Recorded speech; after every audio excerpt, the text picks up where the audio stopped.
Karibu upite, fungua.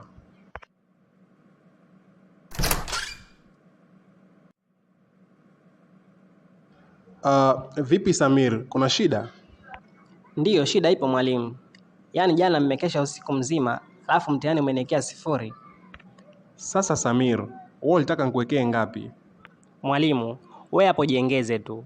Fikiria shida za usiku mzima kukesha, fikiria kuwahi darasani mapema, fikiria kupoteza muda wangu kufanya mtihani, kutumia akili yangu. Kama utaniwekea 90 au 100 yote sio mbaya. Ila Samir, hizo marks zote za kukuwekea mimi natoa wapi? Kwa sababu kwenye karatasi ya kujibia umeandika jina lako tu, baadaye ukakusanya. Kwa hiyo mwalimu, wewe ndio huoni max 90 hapo unaitoa wapi?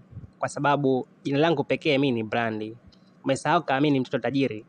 Alafu baba yangu ndo anayemiliki hii shule. Anakulipa wewe mshahara, anakufanya unakula, unavimbiwa, unakwenda chooni.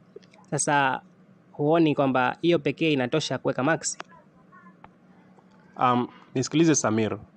Hicho bado hakijaa kigezo. Isitoshe, haijalishi wewe mtoto wa mwenye shule ama vipi. Kama umefeli mtihani, nitakuwekea 0. Lakini pia vile vile, kukesha usiku hilo ni chaguo lako. Wapo wanafunzi wengi tu wanafaulu humu ndani, lakini hata hawakeshi. Lakini wewe kichwa kibovu, mbumbumbu, debe tupu, ndo lazima ukeshe usiku ili ufaulu. Lakini pia vile vile umekesha lakini hujafaulu. Kwa hiyo max sijui niitolee wapi mimi. Basi sawa mwalimu. Mimi sikuja hapa kubishana na wewe. Ila kama unataka kubishana, utakuja kubishana na baba yangu. Kwa sababu nikitoka hapa naenda kumueleza kila kitu. Au nafikiri mimi sijui kama Jasmine ulimtongoza na baadaye ukamtishia kwamba akikataa atafeli mtihani wako. Kwa hiyo Jasmina amemwambia mpaka Samir.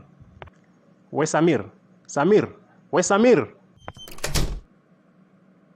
Mama yangu, sina tena kazi. Ela desce, ela sobe,